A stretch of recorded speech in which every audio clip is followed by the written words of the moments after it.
Sunday morning in South Florida. This is the worst of Irma, as Irma now making that fateful turn west, northwest, and then north, has a date with the west coast of Florida, unfortunately, and it's going to be even worse over there.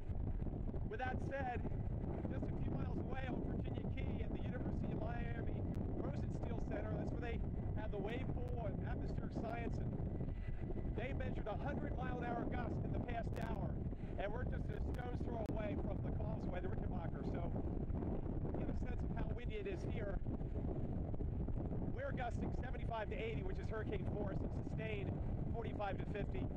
Non-stop stinging rainfall, horizontal, and we'll show you when we come back in the next hit what it's doing just over the Miami River and around the Brickell Key. The wave action and some minor structural damage now showing up with the force of the water. Plus, we have the tornado threat continuing here. The only thing that's really going to change between now and later this afternoon is the wind direction. Later this afternoon, it'll come around to the west and southwest. That'll take care of the surge issues, but the surge forecast here, Carl Parker, was dropped by half over the past few days simply because of the track, from 10 feet down to about 5 feet. But as you know, on the west coast, the surge is going to be one of the big stories, especially as the wind blows the water up into Tampa Bay, Carl.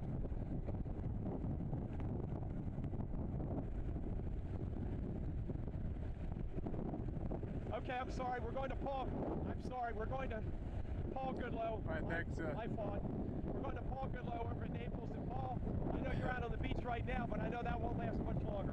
Paul, take it away.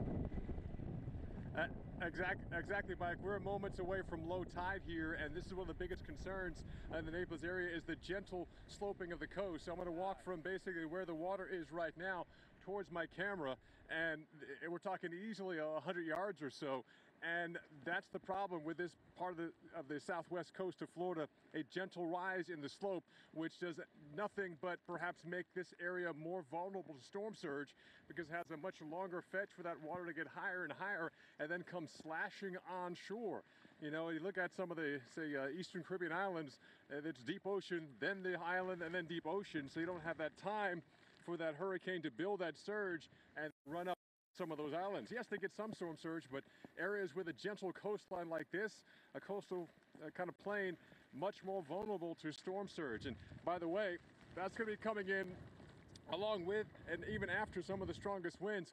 We even had our strongest wind gusts already this morning, up to 63 miles per hour now. So we are well in that upper end of the tropical storm force winds.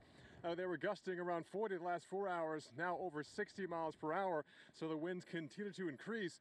And these are some of the same rain bands that have been lashing Mike Seidel all morning long, are now rotating from the eastern half of the state on towards the western half of the state as Irma continues to approach this area. And again, I'm still walking, and right here, this is the normal high water line. So that's low tide, this is high tide. It stretches out a long way, but doesn't really give me a lot of vertical rise. Maybe 3 feet, the normal tidal range here, not a deep tide at all. So again, because you have so much of a gentle slope, that continues to bring this water higher and higher when we have that storm surge. And that's the big concern, is people will get caught up in perhaps the wind that we'll be having increasing and increasing, and let the storm surge kind of sneak up on them. And even when the center of Irma goes by, perhaps that could be the most deadly time, when we still have strong winds coming straight off the Gulf, and then that wind helping to push the tide and the surge even higher. So again, this is going to be a long duration threat here across parts of Naples and Collier County, and then up towards Lee County and northward as well. So again, long threats, and we'll be with you all day and all night long here on the Weather Channel.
And welcome back to our continuing coverage of Hurricane Irma. You're looking at a live tower cam of Miami, Florida, where winds have been gusting over 100 miles per hour. An enormous storm having a huge impact all across South Florida and the Keys. Let's get out to Mike Seidel right now. He's been seeing some of the strongest winds that he's seen since covering storms. And Mike, tell me, where is all of that water coming from? Is that surge that's coming up and into the city there? Yeah, this is primarily fresh water. We're getting some overspray from the bay. This is primarily fresh water. They're working on the drains, and you know Miami is always subject to those king tides, but this hasn't come up much this morning. What I want to do is I want to take you to the other side. We're just going to walk through this parking lot. Whoa! I could feel that one. Okay, we're going to walk around here. Chris Erickson's my photographer. He's the guy behind the scenes keeping us on the air. I mean, it's hard to keep this audio, so we've had to go, as they say, hardwired because of the rain and the wind. So, watch out there, Chris. So we're back here. This is our protection. No wind, no rain. We've got the two vehicles. We've got the Weather Channel vehicle right here. So we got this big concrete structure, so we're safe. But I want to show you what we deal with on the other side. We'll get back out in the wind. I want to show you what's going on here in the bay and the water getting blown up the Miami River. As soon as you get over here, boy, you're right back in the wind. I want to keep Chris protected. Here we go. Chris, you stay. And now we're back on the other side of the building. And what you're seeing here is the force of the wind pushing the water up the Miami River. And we're getting some overwash here. What you can't see below me is we've got a pier. We've got decking up and down here, and I'd say about 15% of the boards have been pushed up by the force of the water. So some minor structural damage. Looking over at Brickell Key and over at these high rises here in the Brickell area on the mainland, the water is splashing up over the bulkhead and the seawalls, but you know, we haven't had much of a surge. I'd say it's up 2 or 3 feet, but it wouldn't be up 5 feet based on where the water was yesterday. And these boards here, I noticed the nails have been pushed up by about 1.5 inches. So with this unrelenting pounding surf, I think most of this decking is going to be gone by later on this afternoon. Chris trying to hold on. Hang in there, Chris. As the wind is not going, oh, Chris goes down. Are you okay, Chris? Yeah, he's okay. He's okay. He just, the wind got a hold of him. Get a hold of that camera. We'll get Chris back up. I'm fine. Chris is fine. Chris, you're okay? Yeah, a little too much wind there. He's okay. That's what happens when you got the rubber shoes on in the wet walkway. So this is the kind of wind we're dealing with here. We'll come back in here and get out of the wind. Whew. I tell you what, it's a real pounding out there this morning here in Miami. We're going to be dealing with this all day long, except the wind direction will switch as we get into the middle part of the afternoon. Let's go back to Carl Parker, I believe, in the lab. Carl, this is the worst of it, but it's going to last what seems like an eternity here in South Florida. Yeah, that's really what it's all about, Mike. It's a long duration event because this storm is so large and so powerful, and it has now officially made landfall in the Keys. Here's a look at the statistics, and we're talking about only the first time that we've seen 2 Category 4s making landfall in one season. 130-mile-per-hour winds as it made landfall in the lower Florida Keys at 9:10 this morning. There is still now an extreme wind warning that has been extended until 11:15 for tornado-like winds there in the lower and middle keys, especially where you see this very heavy rain. That's where that velocity can really be brought down to the ground. So areas just west of Marathon getting absolutely pounded right now, as well as near Key West. And you're talking about a easily well over 100-mile-per-hour wind.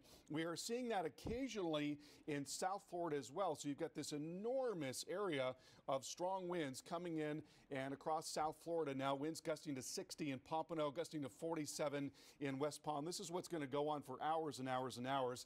As we look at the velocity data, what we see here is that there are winds that are just about 1,000 feet off the ground that are up to around 90 miles per hour. And so where we see heavier rain, it can bring that velocity down to the ground. And this is the kind of thing that's going to go on right through this afternoon. It's not going to change very much at all. And we've got a tornado threat on top of that. There's Brevard County under warning going until 9:45.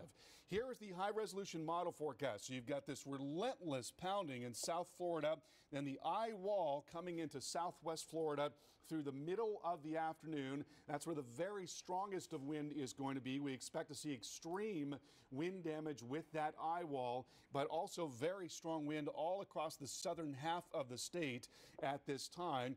And then on the back